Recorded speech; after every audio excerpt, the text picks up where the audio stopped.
ठीक, तो हेडिंग डाल लीजिए स्टार टू डेल्टा कन्वर्जन देखेंगे आज, स्टार से डेल्टा में परिवर्तन।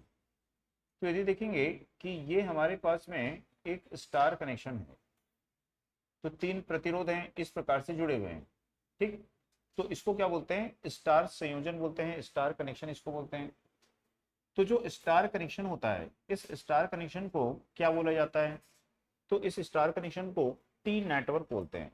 ठीक है, तो स्टार कनेक्शन को हम क्या बोलते हैं यहाँ पे, ऐसा टी नेटवर्क बोलते हैं। तो यदि बोलेगा कि स्टार कनेक्शन को क्या बोला जाता है, तो याद रखिएगा इसको टी नेटवर्क बोलते हैं। ठीक, इसमें ये .1 है, ये .2 है और ये .3 है। ये R1 है, ये R2 है और ये R3। ठीक, तो इसमें यहाँ पे जो है 3 प्रतिरोध हैं, R1 R2 और R3। 3 पॉइंट हैं, 1 2 3। अब ये जो तीनों प्रतिरोध हैं ये क्या है, हमारे पास में ज्ञात हैं। तो R1 R2 R3, इन तीनों का मान क्या है आपको यहाँ पे ज्ञात है। तो ये ज्ञात प्रतिरोध हो गए। अब इनका प्रयोग करके हमको क्या करना है, इसको डेल्टा में परिवर्तित करना है। तो इसका प्रयोग करके आपको क्या करना है, इसको डेल्टा में परिवर्तित करना है। तो डेल्टा में आप इसको कैसे परिवर्तित करोगे, तो जब डेल्टा में परिवर्तित करोगे तो आपको जो डेल्टा बनाना पड़ेगा वो यहाँ पे बनाना पड़ेगा, ऐसे ऐसे डेल्टा बनाना पड़ेगा। बात समझ में आ रही है? तो जब डेल्टा में परिवर्तित करोगे तो डेल्टा ऐसे बनाना पड़ेगा। तो जब डेल्टा हमको ऐसे बनाना है, मतलब कि डेल्टा आपको इस प्रकार से बनाना पड़ेगा। ठीक, तो ये डेल्टा का क्या हो जाएगा, .1 हो जाएगा। ये डेल्टा का क्या होगा, .2 हो जाएगा और ये क्या होगा, इसका .3 हो जाएगा। तो इस प्रकार से डेल्टा का जो है .1 .2 और क्या हो जाएगा हमारा .3 यहाँ पे हो जाएगा। ठीक, तो .1 और 2 के मध्य जो प्रतिरोध है उसको क्या बोलेंगे, R12। 2 और 3 के मध्य जो प्रतिरोध है उसको 2 3, और 3 और 1 के जो प्रतिरोध है उसको क्या बोलेंगे, R3। तो इस तरह से R12 R23 और R31 ये क्या होंगे, हमारे यहाँ पे प्रतिरोध हो जाएंगे। आई बात समझ में? तो इनका मान हमको क्या करना है, ज्ञात करना है। तो यदि अज्ञात कौन है, तो अज्ञात जो प्रतिरोध हैं वो हैं R12 R23 और क्या है, R3। तो ये अज्ञात प्रतिरोध है, इनका मान ज्ञात करना है। तो यदि आपको R12 का मान ज्ञात करना है, ठीक, तो R12 ये है, ये R12 हो गया, ये R23 हो गया और ये R31 हो गया। तो 1 2 कहाँ कनेक्ट है, 1 और 2 के मध्य। तो जिसके साथ कनेक्ट है, तो इन दोनों के साथ कनेक्ट है, तो पहले इन दोनों को जोड़ेंगे। तो पहले इन दोनों को क्या करेंगे, जोड़ेंगे और फिर दोनों को गुणा करेंगे, दोनों को गुणा करेंगे और तीसरे वाले से उसको भाग देंगे। ठीक, अब R23 चाहिए, इन दोनों के साथ जुड़ा हुआ है, तो पहले क्या करोगे, इन दोनों को जोड़ोगे। तो R2 प्लस R3 लिखोगे, फिर दोनों को गुणा करोगे, R2 इंटू R3 और नेक्स्ट वाले से भाग दो। R31 निकालना है, R31 यहाँ जुड़ा है, इन दोनों को क्या करोगे, पहले जोड़ोगे, R1 R3 प्लस दोनों को गुणा करोगे और R2 से भाग दे दोगे। या ऐसे बोल सकते हो कि इसमें सफिक्स में देखो क्या है, 1 2, तो जो है पहले उसको जोड़ेंगे, जो है फिर उसको गुणा करेंगे और जो नहीं है उससे भाग देंगे। ठीक, तो इस तरह से भी उसको याद रख सकते हो। तो समझ में आया? तो इस तरह से स्टार को हम किस में परिवर्तित कर सकते हैं, यहाँ पे डेल्टा में परिवर्तित कर सकते हैं। इसको नोट करिए जल्दी से। इसका उल्टा कर देते हैं, उल्टा मतलब हो जाएगा डेल्टा से स्टार में परिवर्तन।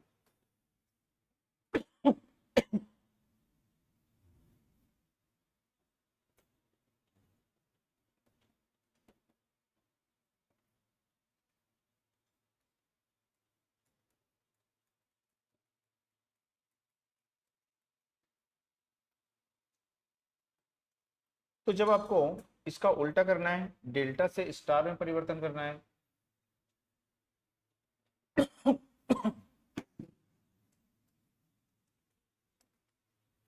तो इस प्रकार से ये आपके पास में है डेल्टा। यह 1 2 और ये है 3। तो ये R12, ये R23 और ये R3। तो यहाँ पे अब जो हमारे पास में ज्ञात प्रतिरोध है, ये ज्ञात प्रतिरोध है R12, R23 और R31। अब हमारे पास में जो अज्ञात है, ये अज्ञात है हमारे पास में। तो ये 1 2 3 है, ये R1 है, ये R2 है और ये R3 है। ठीक, तो अब इसमें हमको किसका मान ज्ञात करना है यहाँ पे? ठीक, तो इनका मान ज्ञात करना है। तो ये आपके पास में अज्ञात प्रतिरोध है जो है R1, R2 और R3। ठीक, तो हमको ये पता है, उसको निकालना है। तो इसका मतलब है हमको स्टार यहाँ पे बनाना है ऐसे। तो ऐसा स्टार बनाना है, तो ये 1 हो जाएगा, ये 2 हो जाएगा और ये क्या होगा? 3। ठीक, तो 1 2 3 का मान हम कैसे निकालेंगे? तो 1 कहाँ पे कनेक्ट है? इन दोनों के साथ कनेक्ट है। तो इन दोनों को क्या करोगे? गुणा करोगे और तीनों को जोड़ करके भाग दे दोगे। ठीक, तो आपको यदि R1 चाहिए तो R1 किसके साथ कनेक्ट है? R12 के साथ कनेक्ट है और R31 के साथ कनेक्ट है। ठीक, 1 2 के और 3 1 के, उनको गुणा करोगे और सबको जोड़ करके उसको भाग दे देना। इसी तरह R2 किससे कनेक्ट है? इन दोनों से, तो उनको गुणा करेंगे और बाकी सबसे जोड़ करके उसको भाग दें। R3 निकालना है, R3 किससे कनेक्ट है? तो R23 और R31 से कनेक्ट है। इनको गुणा करना है और बाकी सबको जोड़ करके भाग। तो इस तरह से, या फिर देखिए इनमें क्या है, ये 1 है, 2 है, 3 है, तो जिसमें 1 है, जिसमें 1 है उसको गुणा करना है। 2 है तो जिनमें 2 है उसको गुणा करना है। 3 है तो जिनमें 3 है उसको गुणा करना है। ठीक, ऐसे भी उसको याद रख सकते हैं।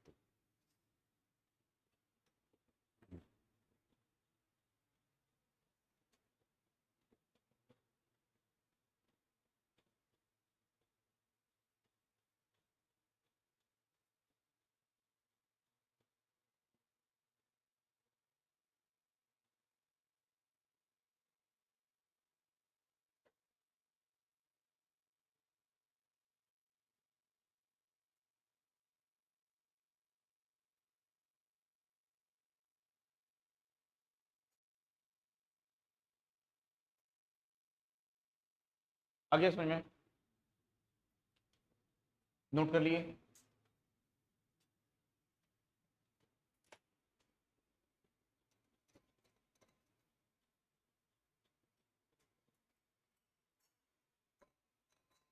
अब उसमें लिखिए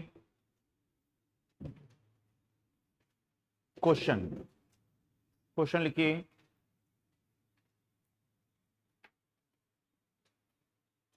यदि स्टार कनेक्शन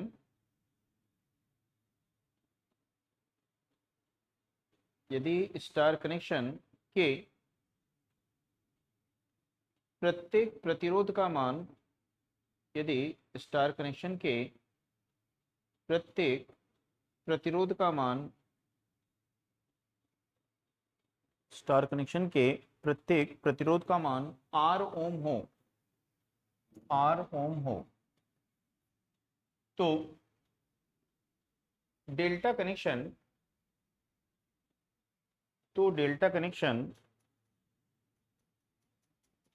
के प्रत्येक प्रतिरोध का,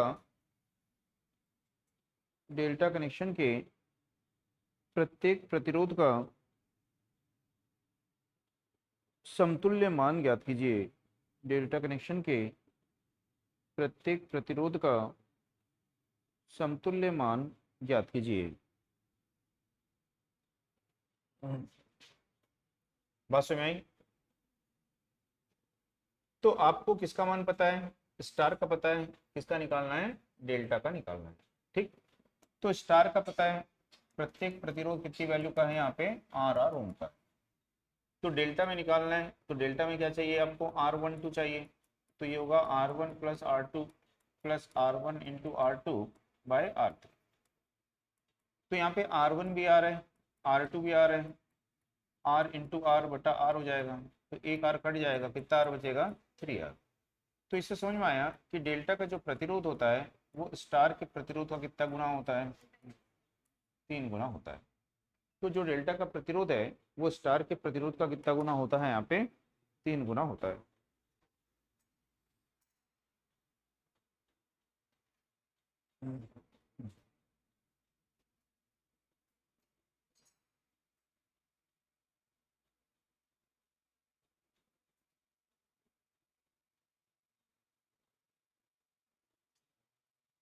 ठीक है, डेल्टा का प्रतिरोध है वो स्टार के प्रतिरोध का 3 गुना यहाँ पे होता है।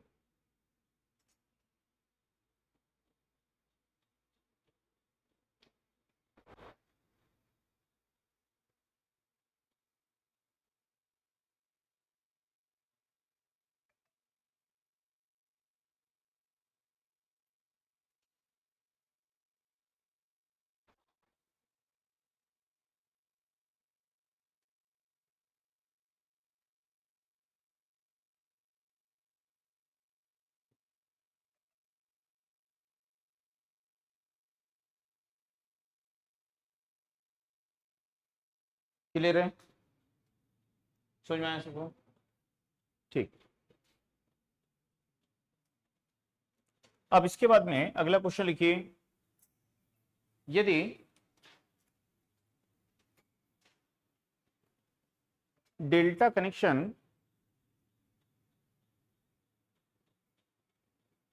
के प्रत्येक प्रतिरोध, यदि डेल्टा कनेक्शन के प्रत्येक प्रतिरोध का मान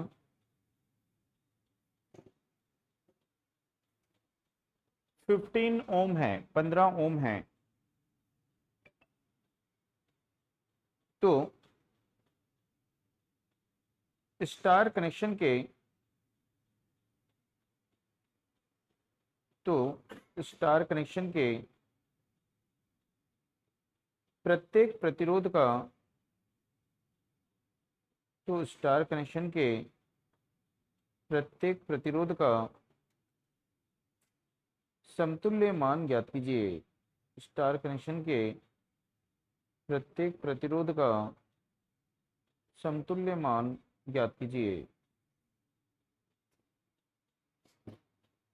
ठीक, तो इसको इससे बना सकते हैं कि डेल्टा के प्रत्येक प्रतिरोध का मान कितना है, 15, तो स्टार के प्रत्येक प्रतिरोध का मान क्या हो जाएगा, तो 15/3, यानी कितना हो जाएगा, 5 ओम हो जाएगा। ठीक, तो यहाँ पे अलग अलग गणना करने की हमको कब जरूरत पड़ेगी, तो जब प्रतिरोध का मान अलग अलग दिया होगा। ठीक, तो जैसे कि मान लीजिए आपको इस प्रकार से दिया है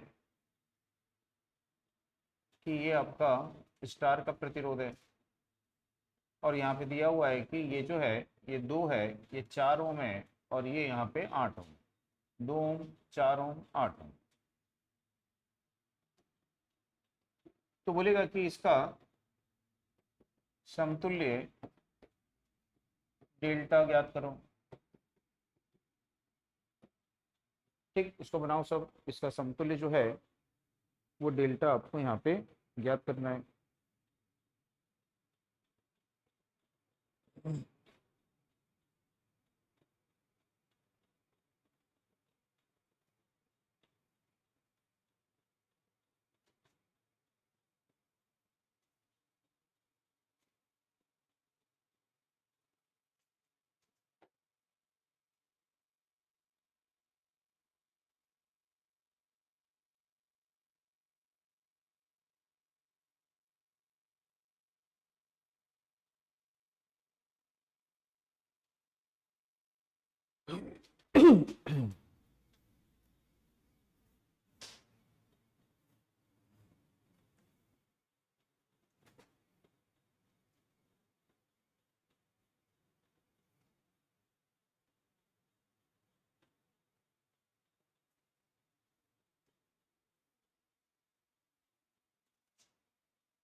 बन गया।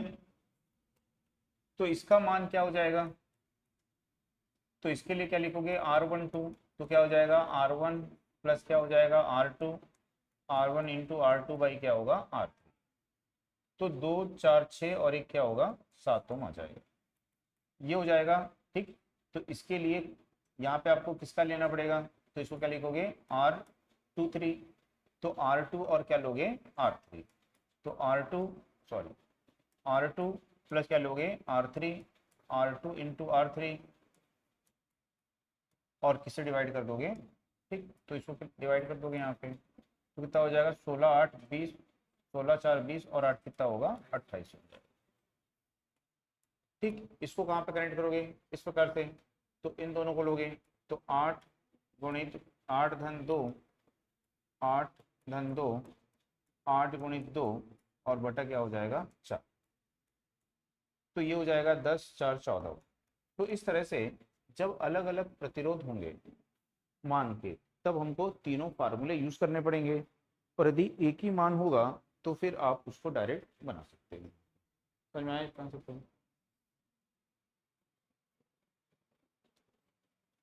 नोट कर लिया।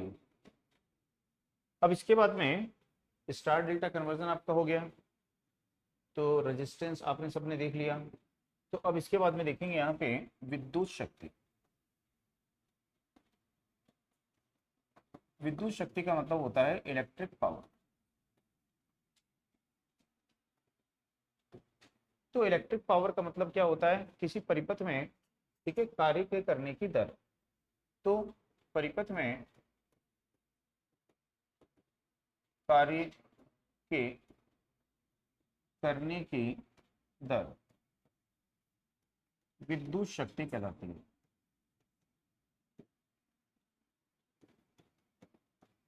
तो इसको बोलते हैं रेट ऑफ वर्क डन, कार्य करने की दर है। तो जो विद्युत शक्ति है इलेक्ट्रिक पावर है, इसको पी से शो करते हैं। तो विद्युत शक्ति इलेक्ट्रिक पावर जो है, ठीक, ये क्या हो गया, किया गया कार्य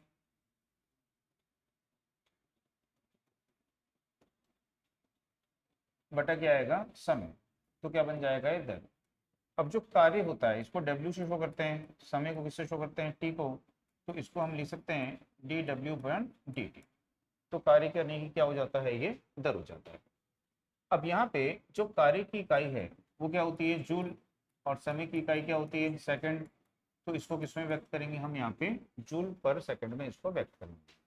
और एक जूल जो होता है, एक जूल प्रति सेकंड को हम क्या बोलते हैं यहाँ पे, एक वॉट बोलते हैं। तो एक जूल प्रति सेकंड को क्या बोलेंगे यहाँ पे, एक वॉट बोलेंगे। तो आपको याद रखना है कि एक जूल प्रति सेकंड क्या कहलाता है, एक वॉट कहलाता है। ठीक, अब यहाँ पे जो शक्ति होती है, एक तो आपकी क्या है यहाँ पे विद्युत शक्ति है, यांत्रिक शक्ति है, ठीक है, अलग अलग प्रकार की यहाँ पे शक्तियां होती हैं। तो जो आपकी विद्युत शक्ति है, ठीक, इस विद्युत शक्ति को हम किसमें मापते हैं, यहाँ पे वॉट में। तो ये जो वॉट है ये विद्युत शक्ति की कौन सी इकाई होती है, तो ये इसकी एसआई इकाई होती है। ठीक, दूसरा देखेंगे जो यांत्रिक शक्ति होती है उसको हम किसमें मापते हैं, एचपी में, हॉर्स पावर में मापते हैं, अश्व शक्ति बोलते हैं जिसको। ठीक है, तो यहाँ पे जो एक अश्व शक्ति है, यानी कि एक जो हॉर्स पावर है, ये होता है 746 वॉट। तो 746 वॉट के ये बराबर होता है। ठीक, तो ये किसमें होता है, ब्रिटिश सिस्टम में। तो जो ब्रिटिश सिस्टम है उस ब्रिटिश सिस्टम में ये होता है।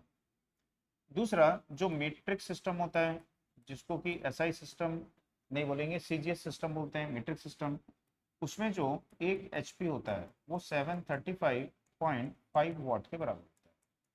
तो हम किसके लिए लेते हैं नॉर्मली, ठीक है, तो हम किसका यूज करते हैं, ब्रिटिश सिस्टम का यूज करते हैं। तो हम अश्व शक्ति का प्रयोग यहाँ पे करते हैं। एक अश्व शक्ति जो है वो 746 वॉट के बराबर होती है। ठीक, तो आपको याद रखना है कि जो एक अश्व शक्ति है वो कितने वॉट के बराबर होती है यहाँ पे, तो वो 746 वॉट के बराबर होती है। ठीक, तो ये जो विद्युत शक्ति की जगह इसको हम क्या बोलते हैं, यांत्रिक शक्ति। अश्व शक्ति को हम किस में लेते हैं, यांत्रिक शक्ति में लेते हैं। तो यांत्रिक शक्ति जैसे मोटर बोलते हैं ना, मोटर की जो शाफ्ट पावर है, आउटपुट पावर है, वो कौन सी पावर है, यांत्रिक शक्ति है। तो उसको किस में ले जाता है, एचपी में लेते हैं। और उस एचपी को, यांत्रिक शक्ति को हम किस में परिवर्तित कर सकते हैं, विद्युत शक्ति में परिवर्तित कर सकते हैं। ठीक।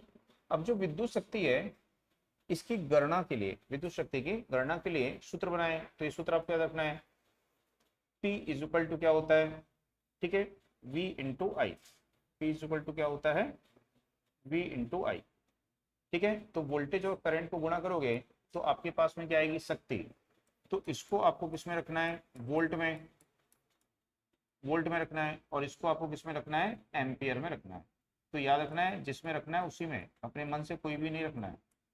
इसको वोल्ट में, इसको एम्पियर में। तो जो शक्ति मिलेगी वो आपको किस में मिलेगी, वॉट में मिलेगी।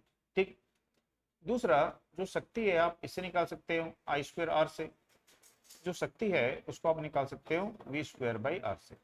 तो इन सभी में जो शक्ति मिलेगी वो वॉट में मिलेगी, वोल्टेज को वोल्ट में और करंट को एम्पियर में ही रखना है यहाँ पे। ठीक। और यदि रेजिस्टेंस हो तो उसको ओम में रखना है। ठीक। तो जब हमको वोल्टेज करंट पता है तो इससे निकाल सकते हैं, करंट और प्रतिरोध पता है तो इससे निकाल सकते हैं, और वोल्टेज और प्रतिरोध पता है तो इससे निकाल सकते हैं। ठीक। तो ये तीनों सूत्र हैं, तो इन तीनों सूत्र को आपको यहाँ पे याद में रखना है। समझ में आया?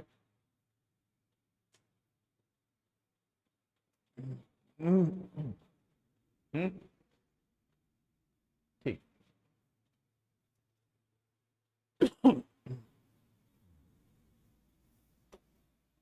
नोट कर लीजिए इसको। अब इसके बाद में देखेंगे, एक होती है विद्युत ऊर्जा।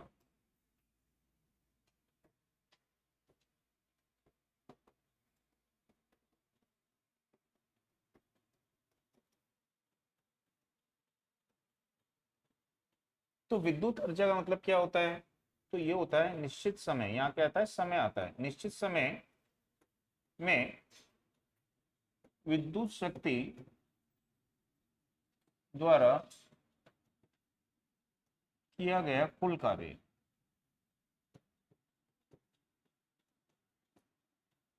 ठीक है, विद्युत ऊर्जा कहलाता है।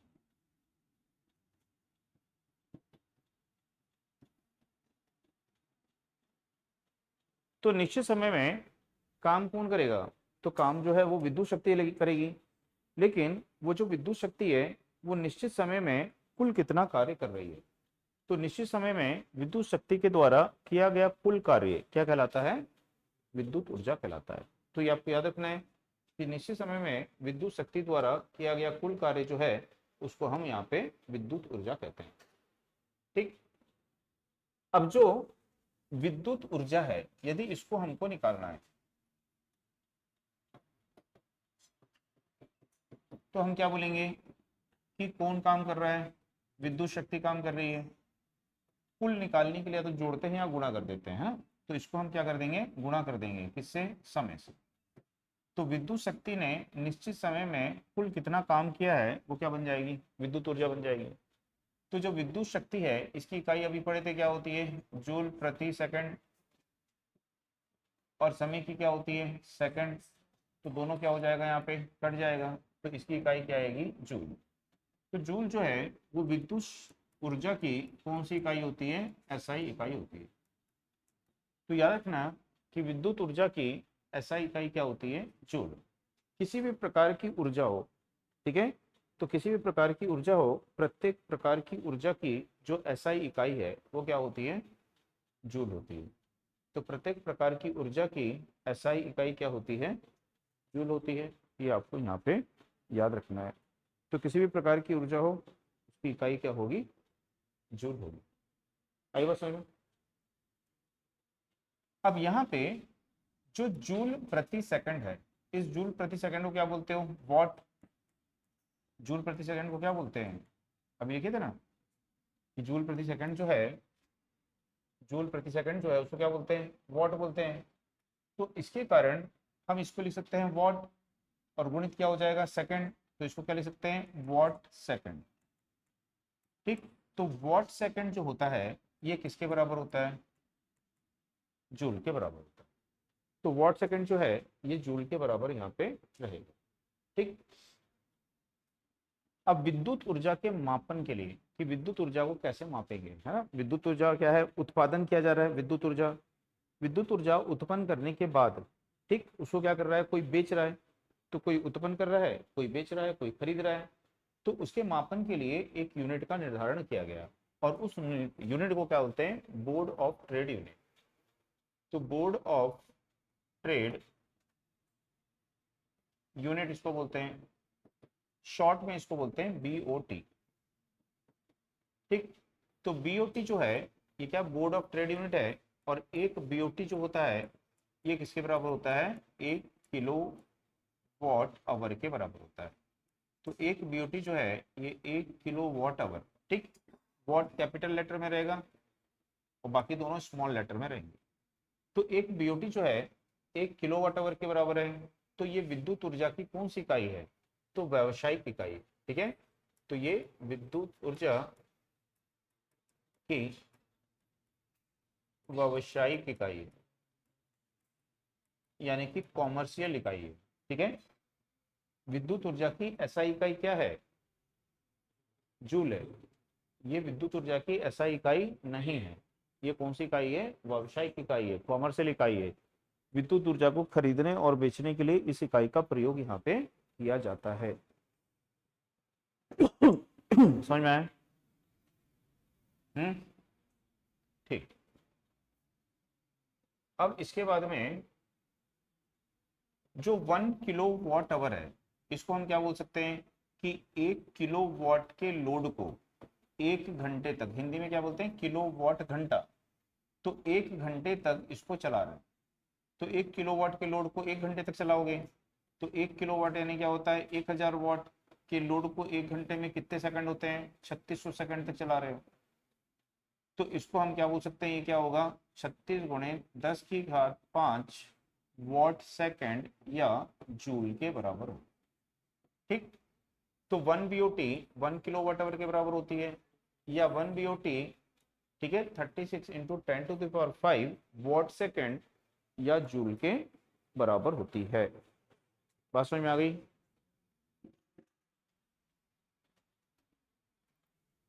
नोट कर लिए?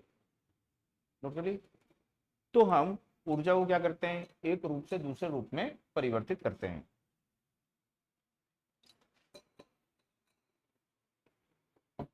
तो विद्युत ऊर्जा को हम किसमें परिवर्तित कर सकते हैं? तो विद्युत ऊर्जा को ऊष्मीय ऊर्जा में परिवर्तित कर सकते हैं। तो 1 किलो वॉट आवर जो होता है वो 860 किलो कैलोरी के बराबर होता है। तो 1 किलो वॉट आवर किसके बराबर होता है? 860 किलो कैलोरी के बराबर होता है। तो ये भी आपको यहाँ पे याद रखना है कि 1 kilowatt hour 860 kilocalorie के। अब इसके बाद में यहाँ पे देखते हैं, इसमें से क्वेश्चन क्वेश्चन देखते हैं। तो क्वेश्चन लिखिए कि 60 वॉट के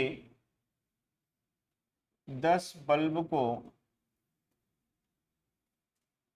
10 घंटे रोज, 60 वॉट के 10 बल्ब को 10 घंटे रोज 7 दिन तक जलाने पर वे कितनी विद्युत ऊर्जा खर्च करेंगे? वे कितनी विद्युत ऊर्जा खर्च करेंगे? समझ में आया? तो 60 वॉट के 10 बल्ब को 10 घंटे रोज 7 दिन तक जलाने पर वे कुल कितनी विद्युत ऊर्जा खर्च करेंगे?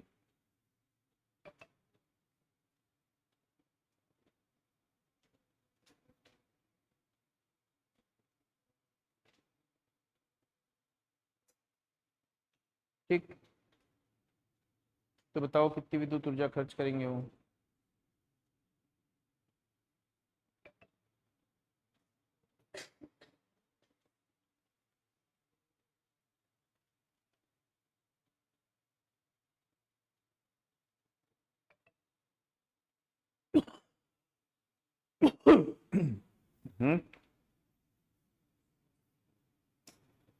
बन गया।